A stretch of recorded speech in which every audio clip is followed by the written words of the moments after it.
আওয়ামী লীগের, জঙ্গি লীগের জন্ম ভারতে, তাদের মৃত্যু ভারতে হবে।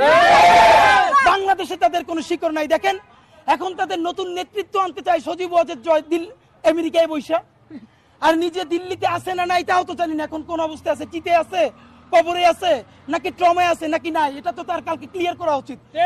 আমার ধারণা সে তো ভালো অবস্থায় নাই, কারণ যেই রিয়েকশন মেম্বার দেওয়ার কথা সেই রিয়েকশনও যে হাসিনা দিছে 15 বছর ধইরা, এখন তারে পোলাপান যেই সব চুদলিং পং পং বলে, এটা তার উচিত তো নারায়ে তাকবীর বলে গালি দেওয়া।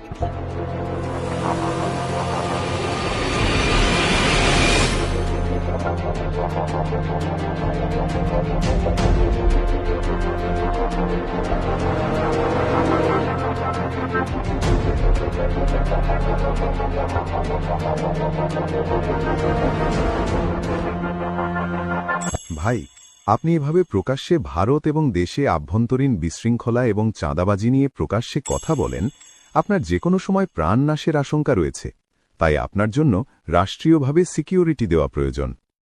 আমাদেরকে গুলি করার আগ পর্যন্ত কোনো কিছুটা আমাদের গায়ে লাগে না। যতক্ষণ না পর্যন্ত বুকে বা মাথায় গুলি চলবে ততক্ষণ পর্যন্ত আমরা কোনো স্ট্রাগল মনে করি না, এবং এক্সট্রা কোনো সিকিউরিটি লাগবে না।